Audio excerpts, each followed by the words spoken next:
आणि आता बातम्या पाहूयात सविस्तर। बातमी आहे नोटांवरच्या फोटोची। दिल्लीचे मुख्यमंत्री अरविंद केजरीवाल यांनी नोटांवर लक्ष्मी आणि गणपतीच्या फोटोंची मागणी काय केली? देशाच्या राजधानीतून सुरू झालेल्या नोटांवरच्या फोटोच्या राजकारणाला महाराष्ट्रात चांगलंच उधाण आलंय। सर्वच राजकीय पक्षांमध्ये नोटांवर फोटो कुणाचा याची आपापल्या पद्धतीची मागणी करण्याची स्पर्धाच रंगली आहे। नोटांवर फोटो छापण्यासाठी कोणी छत्रपती शिवाजी महाराज यांचं नाव सुचवतंय, कोणी बाबासाहेब आंबेडकर यांचं, काहींनी तर स्वातंत्र्यवीर सावरकर यांचं नाव सुचवलंय आणि काहींनी बाळासाहेब ठाकरे यांचं। एवढंच नाही तर भाजपच्या काही नेत्यांनी चक्क पंतप्रधान नरेंद्र मोदी यांचं नाव आणि फोटो नोटेवर असावा अशी मागणी केली। भाजपनं ही मागणी करताच ठाकरेंच्या पक्षानं त्याला काउंटर मागणी करत नोटांवर शिवसेना प्रमुख बाळासाहेब ठाकरेच हवेत अशी मागणी केली आहे।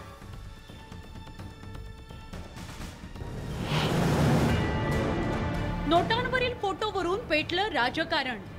भारतीय करेंसी के ऊपर एक तरफ गांधी जी की तस्वीर है, वो वैसे ही रहनी चाहिए, लेकिन दूसरी तरफ श्री गणेश जी की और श्री लक्ष्मी जी की तस्वीर भारतीय करेंसी के ऊपर लगाई जाए। आप पाठोपाठ भाजप नेते सरसावले। जर अशा तस्वीरी येणार असतील तर छत्रपती शिवरायांची का नको, आमच्या बाबासाहेबांची का नको, स्वातंत्र्यवीर सावरकर पण असावेत। महापुरुषांसह मोदींचा फोटो छापण्याची मागणी। तर भारताला त्याचं वैभव जे लयास गेलं होतं ते पुन्हा मिळवून देण्याचं काम जर आदरणीय पंतप्रधान नरेंद्र मोदींच्या हातून घडत असेल मग प्रेरणा म्हणून त्यांचाही फोटो यावा। दिल्लीचे मुख्यमंत्री अरविंद केजरीवाल यांनी नोटांवर देवी देवतांचे फोटो छापण्याची मागणी केल्यानंतर आता राज्यातील भाजप नेत्यांनाही अवसान चढलंय। भाजपचे आमदार राम कदम यांनी छत्रपती शिवाजी महाराज, डॉक्टर बाबासाहेब आंबेडकर, स्वातंत्र्यवीर सावरकर आणि पंतप्रधान नरेंद्र मोदींचा नोटेवरील फोटो ट्विट केलाय। तसंच त्यांनी केजरीवालांवर टीका केली आहे। निवडणुका डोळ्यासमोर ठेवून केजरीवालांनी ही मागणी केल्याचा आरोप राम कदम यांनी केलाय। लोकभावना अशी आहे की जर अशा तस्वीरी येणार असतील तर छत्रपती शिवरायांची का नको, आमच्या बाबासाहेबांची का नको, स्वातंत्र्यवीर सावरकर पण असावेत। तर भारताला त्याचं वैभव जे लयास गेलं होतं ते पुन्हा मिळवून देण्याचं काम जर आदरणीय पंतप्रधान नरेंद्र मोदींच्या हातून घडत असेल मग प्रेरणा म्हणून त्यांचाही फोटो यावा। राम कदम यांच्याप्रमाणेच आमदार नितेश राणे यांनीही छत्रपती शिवाजी महाराजांचा फोटो असलेली 200 रुपयांची नोट सोशल मीडियावर शेअर केली। मात्र अशी मागणी योग्य नसल्याचं सांगत भाजप नेते प्रवीण दरेकर यांनी घरचा आहेर दिलाय। छत्रपती शिवरायांचा फोटो आपल्या भारतीय चलनावर दिसावा अशी मागणी किंवा अशी इच्छा मी माझ्या सोशल मीडिया अकाउंटवर व्यक्त केली। ही एक भारतीय नागरिक म्हणून माझी एक वैयक्तिक मागणी आहे। आपला बहुभाषिक देश आहे, बहुप्रांतांचा देश आहे आणि अशा वेळेला प्रत्येकाचं श्रद्धास्थान असतं, प्रत्येकाचं दैवत असतं आणि मला वाटतं पंतप्रधान नरेंद्र मोदी साहेब अत्यंत सक्षम आहेत। त्या ठिकाणी योग्य वेळी या देशहितासाठी, देशाच्या स्वाभिमानासाठी अशी गरज भासली तर ते योग्य निर्णय घेतील। नोटांवर नेत्यांचा फोटो छापण्याची मागणी करण्यात शिवसेना उद्धव बाळासाहेब ठाकरे पक्षाचे नेतेही मागे नाहीत। तर रिपब्लिकन पार्टी ऑफ इंडियाचे नेते सचिन खरात यांनीही गौतम बुद्धाचा फोटो छापण्याची मागणी केली आहे। शिवसेना हा गरिबांचा पक्ष आहे हो, त्यामुळे ह्या सगळ्या भानगडीत शिवसेना काही जात नाही। परंतु जर मला विचाराल कोणाचा फोटो असायला पाहिजे तर मी तर सांगेन बाळासाहेबांचा असायला पाहिजे। त्याचं कारण असं आहे की माझा नेता असायला पाहिजे असं प्रत्येकाला जर वाटत असेल तर मी तर शिवसेनेचा आहे, मला असं वाटतं की बाळासाहेबांचा असायला पाहिजे, पण माझ्या वाटण्याला काही महत्व नाहीये ना। शेवटी हे सरकार ठरवत असतं। भारतामध्ये नव्हे तर जगामध्ये पहिल्यांदा तथागत गौतम बुद्धांनी लोकशाही दिली, तसेच तथागत गौतम बुद्ध ही भारताची अस्मिता आहे। म्हणून Republican party of India Kharat पक्षातर्फे माननीय पंतप्रधान नरेंद्र मोदी साहेबांना आम्ही मागणी करत आहे की भारतीय चलनावर तथागत गौतम बुद्ध यांचा फोटो घ्यावा अशी मागणी आम्ही करत आहे। ऐन दिवाळीत अरविंद केजरीवाल यांनी चलनी नोटांवर लक्ष्मी आणि गणपतीचा फोटो छापण्याची मागणी केली होती। मात्र आता त्यावरून नवा राजकीय वाद सुरू झाल्याचं पाहायला मिळत आहे। तसंच राजकीय पक्षांमध्ये जणू चढाओढच लागल्याचं चित्र आहे। Bureau report, news 18 Lokmat. चलनी नोटांवर देवदेवता आणि महापुरुषांचे फोटो छापण्यावरून राजकारण्यांमध्ये कलगीतुरा रंगलाय। खरं तर आजवर भारतीय चलनी नोटांवर विविध प्रकारची चित्र छापण्यात आल्याचं पाहायला मिळतंय। भारतात पहिली कागदी नोट कधी छापण्यात आली होती? स्वातंत्र्यानंतर छापण्यात आलेल्या नोटेवर कोणतं चित्र छापण्यात आलं होतं? पाहूयात एक खास रिपोर्ट। भारतातील चलनी नोटांच्या इतिहासावर नजर टाकल्यास जवळपास 250 वर्षांपूर्वी म्हणजेच 1770 मध्ये देशात कागदी नोटांच्या छपाईला सुरुवात झाल्याचं पाहायला मिळत आहे। त्या काळी कोलकातामध्ये नोटांची छपाई करण्यात आली होती। पुढे देशात भारतीय रिझर्व्ह बँकेची स्थापना करण्यात आली आणि 1938 मध्ये रिझर्व्ह बँकेनं 5 रुपयांची नोट चलनात आणली। त्यावेळी 5 रुपयांच्या नोटेवर किंग जॉर्ज 6 यांचा फोटो छापण्यात आला होता। पण देश स्वतंत्र झाल्यानंतर भारतीय चलनी नोटांनी एक प्रकारे कात टाकल्याचं पाहायला मिळतंय। पारतंत्र्याच्या जोखडातून मुक्त झाल्यानंतर नोटांवरील चिन्ह आणि फोटोत बदल करण्यात आला। स्वातंत्र्यानंतर पहिल्यांदा 1 रुपयाची नोट छापण्यात आली होती। 12 ऑगस्ट 1949 मध्ये ती नोट चलनात आणली गेली। त्या नोटेवर अशोक स्तंभाचं चित्र छापण्यात आलं होतं। पुढच्या काळात नोटांवरील चिन्हांमध्ये अनेक वेळा बदल करण्यात आले। सुरुवातीच्या काळामध्ये गेटवे ऑफ इंडिया बृहदेश्वर मंदिराचं चित्र छापण्यात आलं। तसंच 50च्या दशकात रिझर्व्ह बँकेनं 1000, 5000 आणि 10,000च्या नोटा छापल्या होत्या। त्यापैकी 1000च्या नोटेवर तंजावर मंदिर, 5000च्या नोटेवर गेटवे ऑफ इंडिया तर 10,000च्या नोटेवरती लॉयन कॅपिटल आणि अशोक स्तंभाचं चित्र छापण्यात आलं होतं। सध्या 2000, 500 आणि 200 रुपयांच्या नोटांवर महात्मा गांधींचा फोटो पाहायला मिळतो। पण जवळपास 5 दशकांपूर्वी म्हणजेच 1969 मध्ये पहिल्यांदा महात्मा गांधींची छबी नोटेवर छापण्यात आली। गांधीजींच्या जन्मशताब्दी निमित्त ही नोट जारी करण्यात आली होती। त्यानंतर पुढच्या काळात विविध मूल्यांच्या नोटांवर महात्मा गांधींचा फोटो छापण्यात आला। दरम्यान 1 रुपयाच्या नोटेवर ऑइल रिंग, 2 रुपयांच्या नोटेवरती आर्यभट्ट उपग्रह, 5 रुपयांच्या नोटेवरती शेतीचं यांत्रिकीकरण, 10 रुपयांच्या नोटेवरती मोर तर 20 रुपयांच्या नोटेवरती कोणार्क सूर्य मंदिराच्या रथाचं चाक असे विविध फोटो आजवर छापण्यात आलेले आहेत।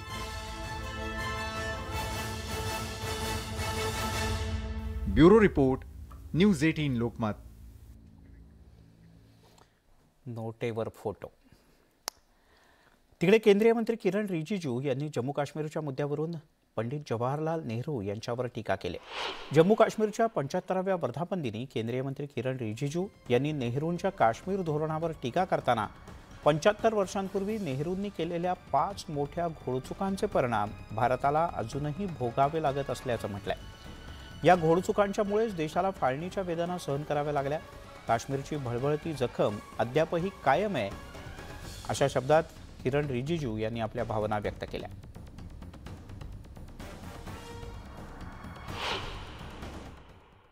भारत के पहले प्रधानमंत्री स्वर्गीय जवाहरलाल नेहरू जी ने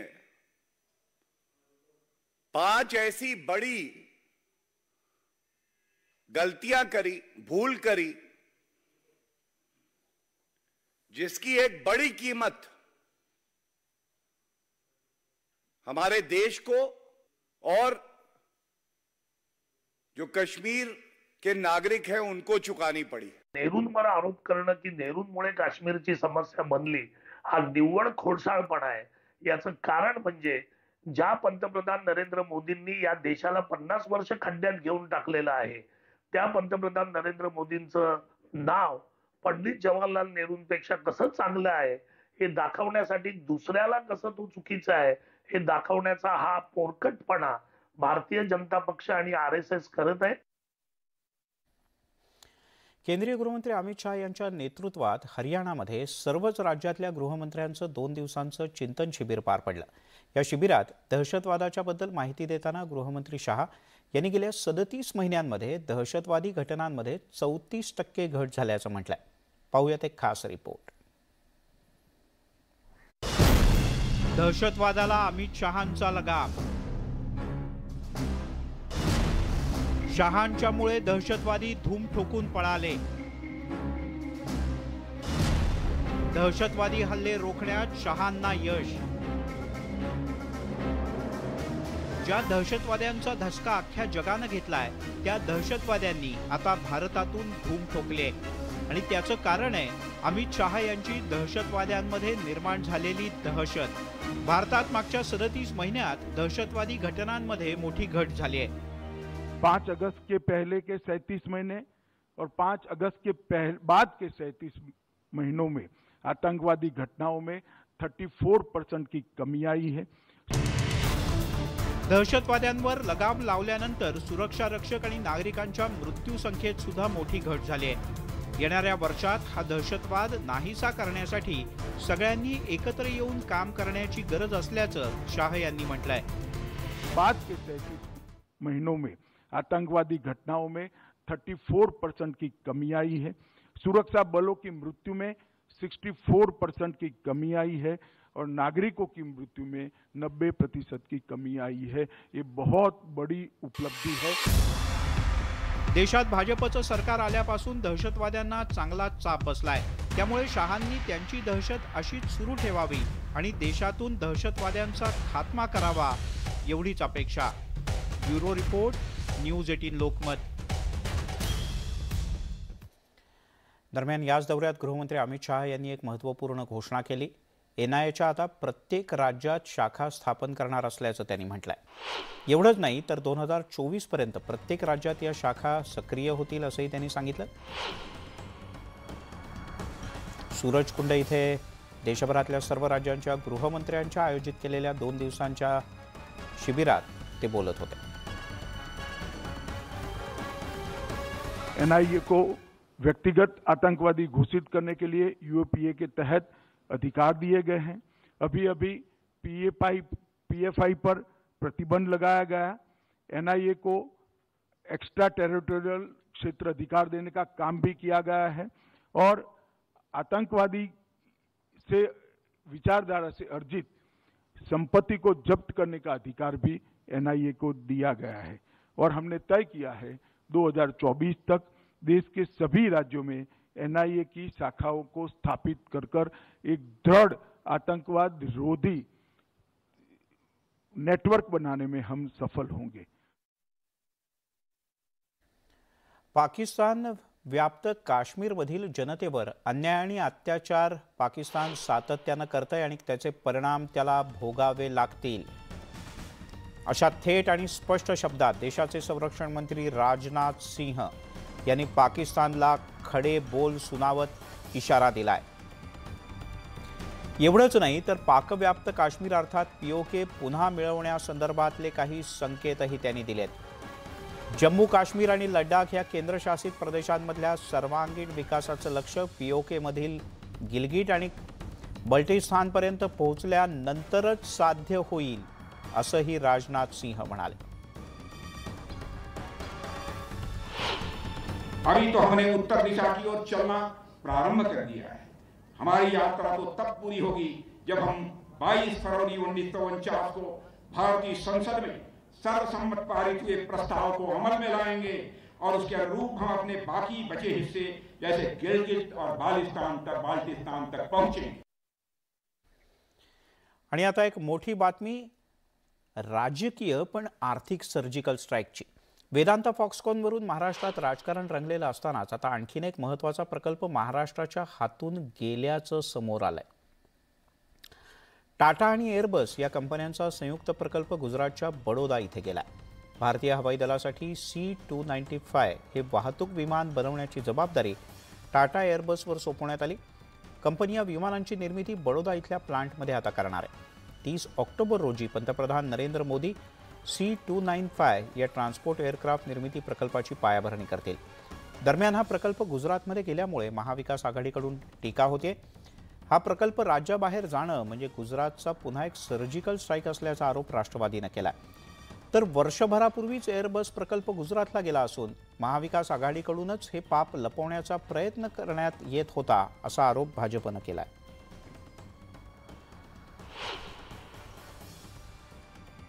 मुख्यमंत्री सन्माननीय एकनाथ शिंदे साहेबांनी महाराष्ट्राच्या बेरोजगारांना आश्वासित केलं होतं की टाटा एअरबस C-295 हे वायुसेनेचं विमान बनवण्याची जी कंपनी आहे हे मिहानमध्ये म्हणजे नागपूरमध्ये त्याची निर्मिती होईल. त्याला प्रकल्प तो त्या ठिकाणी आणला जाईल.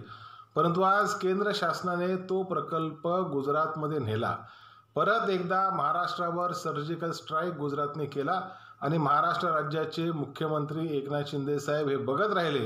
2021 मध्ये ज्यावेळी सामंजस्य करार झाला एअरबस आणि त्या केंद्रातल्या समितीसोबत, त्याच्यानंतर राज्यामध्ये महाविकास आघाडी सरकार होतं, मुख्यमंत्री उद्धव ठाकरे होते. एक सिंगल पत्र या प्रकल्पाच्या पाठपुराव्याचं केल्याचं मविया सरकारच्या नेत्याने दाखवावं. त्याने कोणताच पाठपुरावा केला नाही, कशाच पद्धतीचा तो प्रकल्प यासाठी प्रयत्न केले नाही. त्यामुळे 1 वर्षापूर्वी हा प्रकल्प गुजरातला गेला आणि आज मात्र प्रकल्प गेला अशा प्रकारची हकाटी करून आज या सरकारला बदनाम करण्याचा प्रयत्न केला जातोय. सत्य हेच आहे की महाविकास आघाडीचे किंबहुना राष्ट्रवादीचे नेते धादांत खोटा आरोप करतायत आणि आता शिंदे साहेब फडणवीस साहेबांच्या नेतृत्वाखाली या राज्यात अतिशय उत्तम काम सुरू आहे. मग शेतकऱ्यांसाठी असेल, कामकऱ्यांसाठी असेल, सर्व आघाड्यांवर आपण बघाल की अत्यंत उत्तम काम होतंय. मग आता या सरकारला दोष द्यायला काय आपल्याकडे? तर मग अशा प्रकारचा जुनी झालेली गोष्ट उकरून काढायची.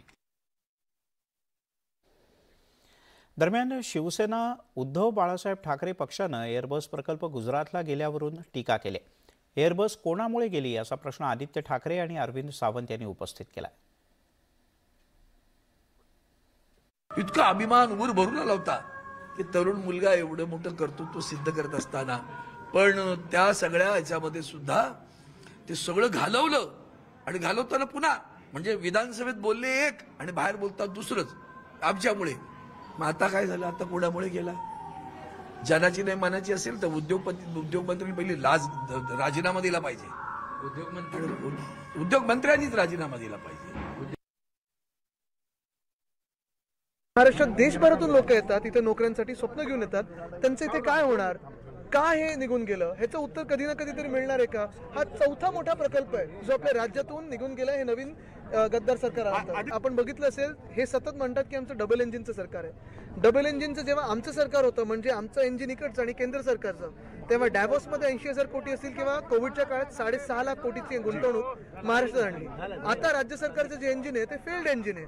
म्हणून केंद्र सरकारचं इंजिन जरी चालू असलं तरी राज्य सरकार हे फेल इंजिन घेऊन चाललेलं आहे. वळूयात आणखीन एका अशाच बातमीकडे. टाटा एअरबस प्रकल्पावरून विरोधक आणि प्रामुख्यानं लोकांमध्ये संभ्रम निर्माण करण्याचा प्रयत्न करतायत. वर्षभरापूर्वी प्रकल्प गुजरातमध्ये जाण्याचा निर्णय कंपनीनं आधीच घेतला होता असं उद्योगमंत्री उदय सामंत यांनी म्हटलंय. तसंच गेल्या सरकारनं कोणताही प्रयत्न केला नाही असंही त्यांनी आवर्जून नमूद केलं. 21 सप्टेंबर 2021ला ह्याचा MOU सेंट्रल गव्हर्नमेंटने केलेला होता. 1 वर्षापूर्वीच हा प्रकल्प गुजरातमध्ये नेण्याचा निर्णय हा कंपनीनं आणि त्या संबंधित यंत्रणेनं घेतलेला होता. तरी देखील मी एका मुलाखतीमध्ये असं सांगितलं होतं की आम्ही प्रयत्न करू, परंतु 1 वर्षापूर्वीच जो प्रकल्प गुजरातमध्ये जायचा निर्णय झालेला आहे त्याच्यावर आता शिळ्या कडीला उकळी फोडण्यामध्ये काय अर्थ नाही. ज्यांनी प्रकल्पासाठी कुठेही प्रयत्न केला नाही, कुठलंही पत्र लिहिलं नाही, कुठेही मागणी केली नाही, सत्तेमध्ये असताना ज्यांनी हा प्रकल्प व्हावा यासाठी प्रयत्न केले नाहीत, त्यांनी युवा पिढीमध्ये संभ्रम निर्माण करण्यामध्ये काही अर्थ नाही. आणि म्हणून जो प्रकल्प 1 वर्षापूर्वीच गेलेला आहे अशा प्रकल्पाबद्दल आता गेला असं सांगून जो काही संभ्रम निर्माण केला जातोय हा योग्य नाही. कृषी मंत्री अब्दुल सत्तार आणि वाद हे जणू समीकरणच आहे. अब्दुल सत्तार यांनी बीडचे जिल्हाधिकारी राधा विनोद शर्मा यांना विचारलेल्या एका प्रश्नामुळे ते पुन्हा वादात सापडले. सरकारी दौऱ्यामध्ये अब्दुल सत्तार यांनी जिल्हाधिकाऱ्यांना चक्क दारू पिता का असा प्रश्न विचारला.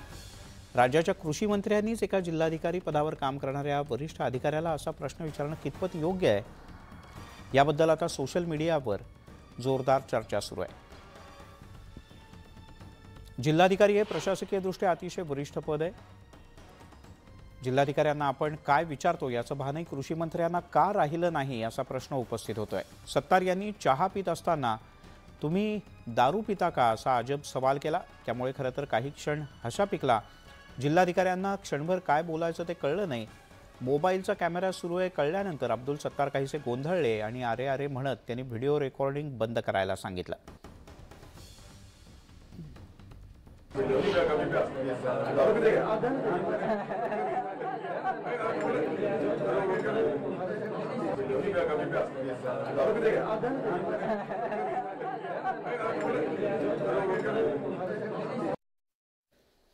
कृषी मंत्री अब्दुल सत्तार यांच्या व्हायरल झालेल्या व्हिडिओवर त्यांनी स्वतःच एक स्पष्टीकरण दिलं आहे.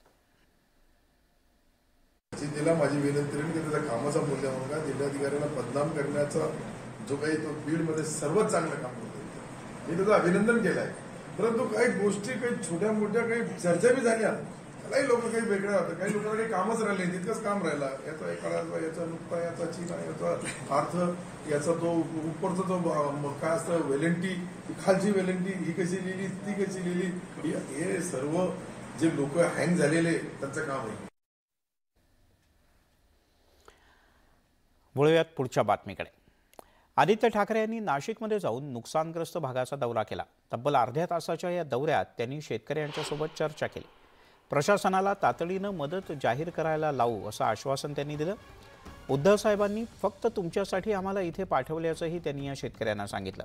तर आदित्य ठाकरे यांच्या या दौऱ्यावर शिंदेंच्या पक्षाकडून मात्र घणाघाती टीका करण्यात आली.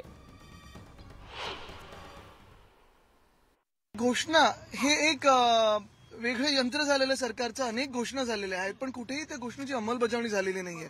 मग दहीहंडीत असेल आता पण शिदांच्या बद्दल असेल ह्या घोषणा आणि तारखा एवढंच चाललेलं आहे. कुठेही त्याची अंमलबजावणी जमिनीवर दिसत नाहीये. खरं तर कृषी मंत्री असतील किंवा इतर सर्व मंत्र्यांनी शेतकऱ्यांना जाऊन धीर देणं आज गरजेचं आहे. संभाजीनगरमध्ये कोणी राहिलेलं नाहीये यांच्या सोबत त्या ठिकाणच्या लोकप्रतिनिधींना डिस्टर्ब करण्याकरता जर तुम्हाला दौरे करायचे होते ना तर जेव्हा तुमच्या हातात सत्ता होती तुम्ही मुख्यमंत्री होतात तेव्हा का नाही दौरे केले हो? त्यावेळी दौरे कोण करत होते? अजित पवार. दौरे कोण करत होते? शरद पवार. दौरे कोण करत होते? सुप्रिया सुळे. अहो आपण या राष्ट्रवादी करता आपण सत्तेवर होतो का? शिवसेना म्हणून काय केलं तुम्ही हा माझा प्रश्न आहे त्यांना. तिकडे राणा आणि कडू वादामुळे आता विरोधकांना टीका करण्याची एक ऐती संधी मिळाली. दोन्ही बाजूंनी एकमेकांवर गंभीर आरोप प्रत्यारोप केले जात आहेत. हा राजकीय वाद आता विरोधकांच्या निशाण्यावर आहे.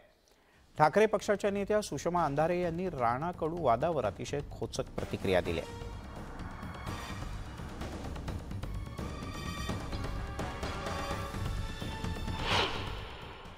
नाही ते निघेन वगैरे असं काही म्हणाले नाहीत किंवा ते वेगळा काय निर्णय घेणार इकडे तिकडे जाण्याचा असं काही म्हणाले नाहीत. ते म्हणाले मला या विषयाचा काही जर सोक्षमोक्ष लागावा माझ्याबरोबर 7-8 आमदार आहेत की ज्यांना ह्या गोष्टी पसंत पडत नाहीत. त्यांनी मी 7-8 आमदारांना घेऊन जाणार आहे बाहेर पडणार आहे असं कुठेही वक्तव्य आलं नाही. बच्चू कडू एक संवेदनशील नेता आहे. त्यांना सगळ्या स्थितीची जाणीव आहे आकलन आहे आणि त्याच्यामुळे अशा भावनेतनं त्यांनी ते वक्तव्य केलेलं नाही. अर्थात बच्चू कडू हे चांगले ज्यांनी स्वतःच्या हिमतीवर पक्ष उभा केलाय ज्यांच्या बरोबर अनेक आमदार आहेत त्यांच्याबाबत या नौटंकी दाम्पत्य असं काही बोलत असेल तर नक्की बच्चू कडूंसारखा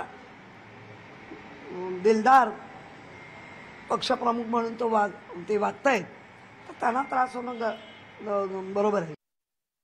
आता बच्चू कडूंच्या किती आहेत आमदार संपर्कात ते 7 असतील 17 असतील तर ते त्यांना माहिती आहे. यांचं कसं असतं माहितीये का प्रेमभंगाचं दुःख आहे की नाही प्रेमभंगाचं दुःख की मैंने तुम्हें दिल दिया था दिलदार समझकर तुमने ठुकरा दिया फुटबॉल समझकर. तर बच्चू कडू साहेबांनी जे काही त्यांच्यासाठी जे सगळं केलं होतं त्याची काहीच किंमत नाही ठेवली. असं नाही करायला पाहिजे. वाईट केलं ते मंत्रिपदासाठी. त्यामुळे बच्चू कडू साहेबांचा सगळा विश्वासघात झालाय आणि मग आता पत लोकांमधूनही जाईल आणि तिकडूनही जाईल तर वाईट होतं ना. आमदार बच्चू कडू आणि रवी राणा यांच्यातला वाद चांगलाच चिघळलाय. आपल्यावरचे आरोप सिद्ध करण्याचं आवाहन कडू यांनी दिलंय. तसंच राणांवर शिंदे समर्थक आमदार नाराज असल्याचाही दावा करण्यात येतोय. पाहूयात एक खास रिपोर्ट. रवी राणा बच्चू कडू वादाला फोडणी. दोन्ही नेत्यांकडून आरोप प्रत्यारोप. आमच्या अस्तित्वालाच कोणी जर आता घरातलाच माणूस जर वोट टाकत असेल तर ते वोट छाटण्याचं काम बच्चू कडू केल्याशिवाय. बच्चू कडूंचा राज्य सरकारला इशारा.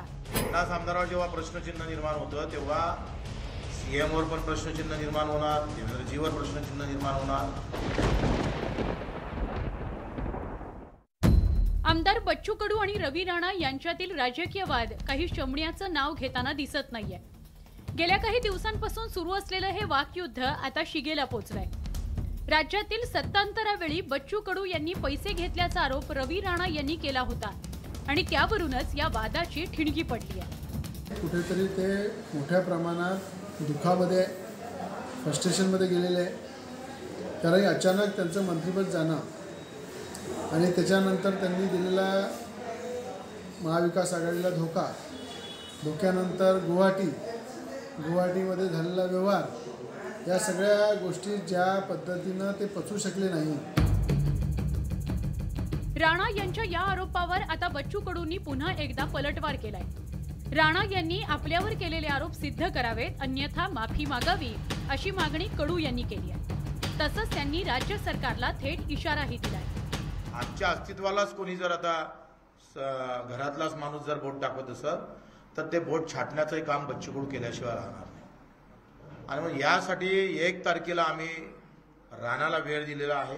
कोणावर आरोप करताना अशा पद्धतीनं आरोप करणं, या पद्धतीनं त्याचं अस्तित्वच पणाला लावणं हे फार चुकीचं आहे. आणि म्हणून आम्ही पुरावे मागितले 1 तारखेपर्यंत. 1 तारखेपर्यंत राणानं पुरावे द्यावे. दिवसेंदिवस राणा कडू वाद चिघळत चालल्यामुळे या वादाला वेगळं वळण लागण्याची शक्यता निर्माण झाली आहे. रवी राणांवर बहुतेक शिंदे समर्थक आमदार नाराज असल्याचा दावा कडूंनी केलाय. राणा असा का बोलला? त्याची एकट्याची बोलाची कुवत नाही, ताकद नाही. तो कोणाच्या भरोश्यावर बोलतोय हे तपासणं फार महत्वाचं आहे.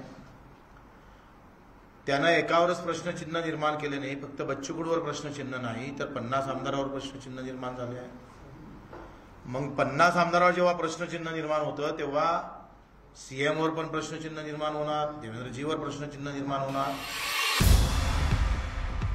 आमदार रवी राणा हे उपमुख्यमंत्री देवेंद्र फडणवीसांचे जवळचे मानले जातात. तर महाविकास आघाडीच्या सत्तेत बच्चू कडूंना उद्धव ठाकरेंनी मंत्रिपदाची संधी दिली होती. मात्र शिवसेनेतील फुटीनंतर कडू शिंदे समर्थकांच्या वळचणीला गेले. खरे तर कडू आणि राणा या दोघांचाही शिंदे सरकारला पाठिंबा आहे.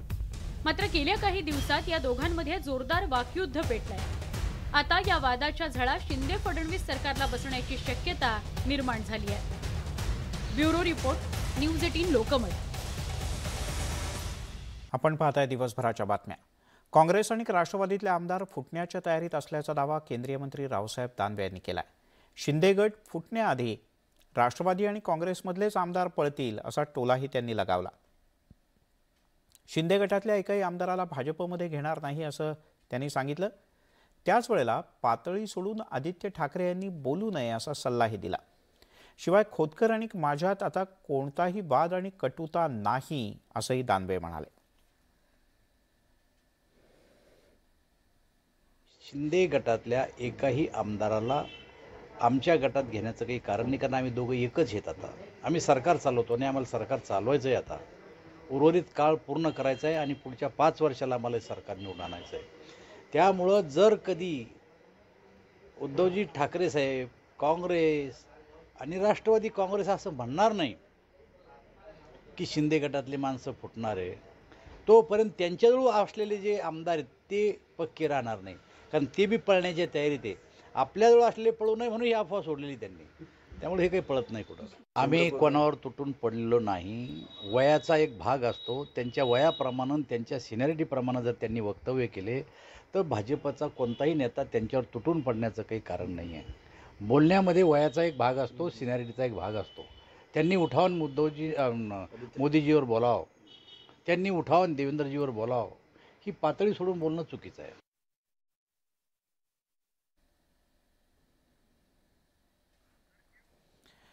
वळूयात पुढच्या बातमीकडे. बातमी आहे किशोरी पेडणेकर यांच्या एका वक्तव्याची. किशोरी पेडणेकर यांनी मनसेवर हल्लाबोल केला. सरड्यासारखा रंग बदलणारा पक्ष असल्याचा टोला त्यांनी लगावला.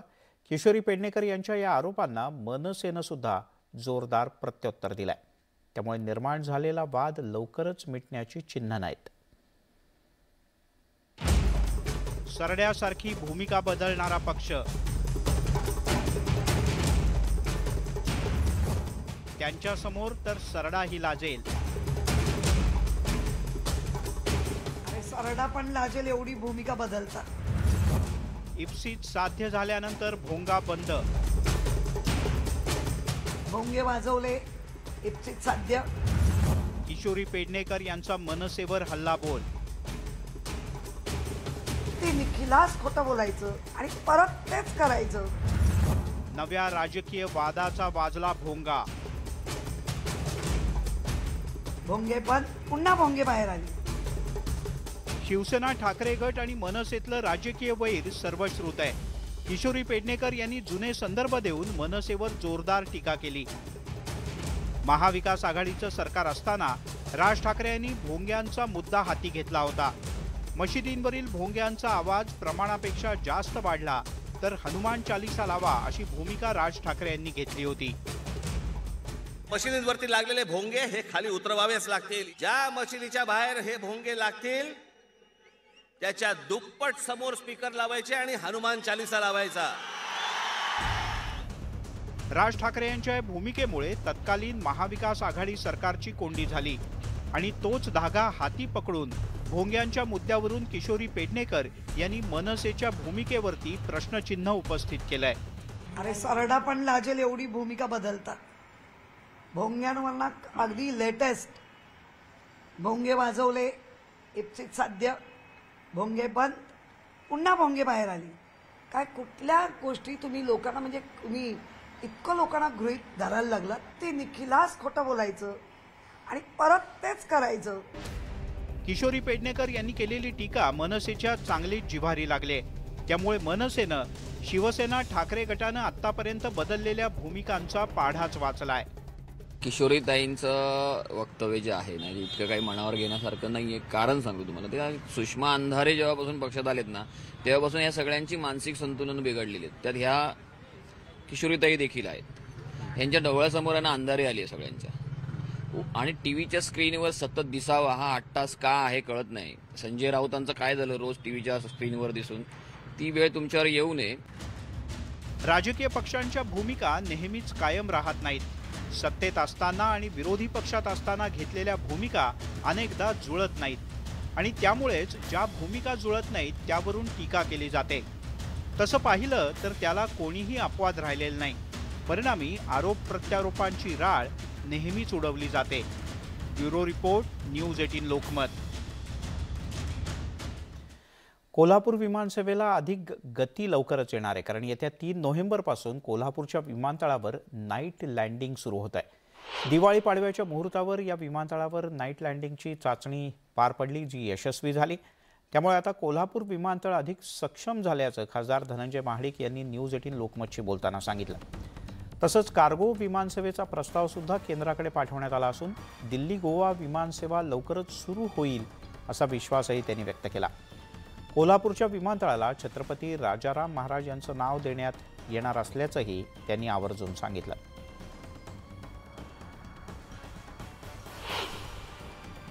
कोल्हापूरच्या विमानतळासाठी गेले काही वर्ष मी सातत्यानं प्रयत्न करत होतो. त्यामध्ये 2017 साली कोल्हापूरचं विमानतळ हे उडान योजनेमध्ये लो कॉस्ट एअरपोर्ट म्हणून त्याची मंजुरी मिळाली. 274 कोटी रुपयाचा निधी त्यासाठी मिळाला. त्यात अनेक विषय होते, टर्मिनल बिल्डिंग, नाईट लँडिंग आणि अदर फॅसिलिटीज सगळ्या. नाईट लँडिंगचा जो हा प्रश्न आहे हा दिल्ली दरबारी 2-3 वर्ष प्रलंबित होता. मी 3-4 महिन्यापूर्वी खासदार झाल्यानंतर पुन्हा त्याचा फॉलोअप घेतला आणि त्याची मंजुरी आणलेली आहे. आणि आता एक मोठी बातमी जालन्यातून हाती येते. दिवाळीचा सण संपताच लगेचच जीएसटी विभागाच्या अधिकाऱ्यांनी बुधवारी संध्याकाळी जालना शहरातल्या जुना मोंढा भागात कपड्याच्या होलसेल व्यापाऱ्यांवर छापे घातले. अचानक जीएसटीची पथकं या भागात दाखल झाली आणि कापड व्यापाऱ्यांच्याकडे छापेमारी सुरू केल्यानं जालन्याच्या बाजारपेठेत एकच खळबळ उडाली. दुपारी 4 वाजता अचानक 25 ते 30 अधिकाऱ्यांचा ताफा कर्मचाऱ्यांसह जालना शहरातल्या जुना मोंढा परिसरात आला. यापैकी 3 ते 4 दुकानात त्यांनी प्रवेश करून विचारपूस करायला सुरुवात केली. इतक्या गाड्या आणि इतके लोक अचानक दुकानात आल्यानं सुरुवातीला इन्कम टॅक्सची धाड पडल्याचं वाटलं. क्षणभरात वाऱ्यासारखी बातमी पसरली, पण थोड्या वेळानं ही जीएसटीची कारवाई असल्याचं स्पष्ट झालं. दुपारपासून सुरू झालेली कारवाई रात्री उशिरापर्यंत सुरू. आपण पाहताय दिवसभराच्या बातम्या आणि आता बातमी क्रिकेटच्या मैदानातली T20 वर्ल्ड कपमध्ये गुरुवारी जबरदस्त क्रिकेट पाहायला मिळालं. पाकिस्तानचा सलग दुसरा पराभव झाला. झिम्बाब्वेनं दिलेल्या 131 धावांच्या आव्हानाचा पाठलाग करताना पाकिस्तानला 8 गडी गमावून केवळ 129 धावांपर्यंतच मजल मारता आली. अखेरच्या चेंडूवर पाकिस्तान अवघ्या 1 धावेनं पराभूत झाला. सलगच्या पराभवामुळे पाकिस्तानचा उपांत्य फेरी गाठण्याचा मार्ग खडतर झालाय.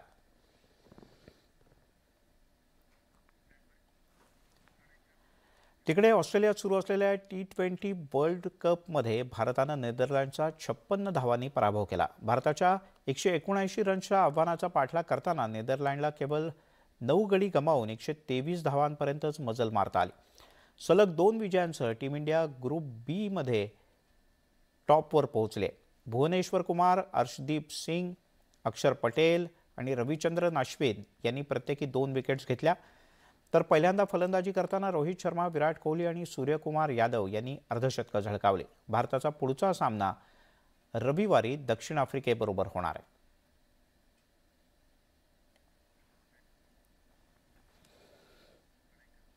BCCIने एक ऐतिहासिक निर्णय घेतलाय. आता क्रिकेटमध्ये महिला आणि पुरुष खेळाडूंना समान मानधन मिळणार आहे.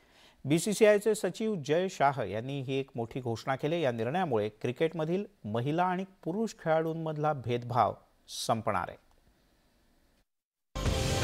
पुरुषांप्रमाणे महिला क्रिकेटपटूंना समान मानधन. BCCIचा ऐतिहासिक निर्णय. क्रिकेटमधील भेदभाव क्लीन बोल्ड. क्रिकेटच्या इतिहासात रोज अनेक विक्रम होतात, पण आज BCCIचे सचिव जय शाह यांनी हाती बॅट आणि पायावरती पॅड न बांधता नवा विक्रम केलाय. हा विक्रम आहे स्त्री पुरुष समान मानधनाचा. आतापर्यंत पुरुषांना वेगळं आणि महिला क्रिकेटपटूंना वेगळं मानधन मिळत होतं, पण आता BCCIनं पुरुषांएवढंच महिलांना मानधन देण्याचा निर्णय घेतलाय. त्यानुसार कसोटी क्रिकेट सामन्यांसाठी पुरुष क्रिकेटपटूंप्रमाणे 15 लाख, वन डे क्रिकेटसाठी 6 लाख आणि T20 सामन्यासाठी 3 लाख रुपये मानधन देण्याचा निर्णय लागू केलाय. एकंदर ह्या निर्णयामुळे लेडीज खेळाला चांगल्या प्रकारे प्रतिसाद मिळणार आणि खेळ हा जीवनाचा एक भाग झालेला आहे. हे फार महत्त्वाचं आहे आणि ज्याला आपण स्पोर्टिंग कल्चर डेव्हलप व्हायला पाहिजे त्याला हे पूरक आहे. BCCIच्या या निर्णयाचं महिला क्रिकेटपटूंनीही स्वागत केलंय. ये बहुत ही अच्छी चीज़ हुई है कि दोनों मेल को मतलब कि फीमेल्स को भी मेल की तरह अब इक्वली ट्रीट किया जा रहा है, मतलब इक्वल मैच फी दी जा रही है. ये अच्छी बात है और अब लड़कियों का इन्वॉल्व होना क्रिकेट के गेम में ज़्यादा रहेगा. ये बहुत ही सही फैसला है क्योंकि पहले जैसे कि गर्ल्स क्रिकेट में बहुत कम गर्ल्स इन्वॉल्व होती थी, अब ज़्यादा कंपटीशन बढ़ रहा है क्योंकि मेल क्रिकेटर जैसी ही हमें प्रायोरिटीज़ दी जा रही है. मेल क्रिकेटर जैसे हमें मीडिया फैम ये सब मिल रहा है, तो उसकी वजह से गर्ल्स और अट्रैक्ट हो रही है टूवर्ड्स क्रिकेट. सो इसलिए बहुत अच्छा फैसला है कि हमें इतनी फैसिलिटीज मिल रही हैं. महिलांनी कितीही दर्जेदार खेळ केला तरी त्यांच्या खेळाला मानधन रूपी प्रतिष्ठा मिळत नव्हती, पण BCCIच्या निर्णयामुळे अनेक मुलींना क्रिकेटमध्ये करिअर करण्याची प्रेरणा मिळेल. शिवाय त्यांना भक्कम आर्थिक बळही मिळेल यात शंकाच नाही. Bureau report, news 18 Lokmat.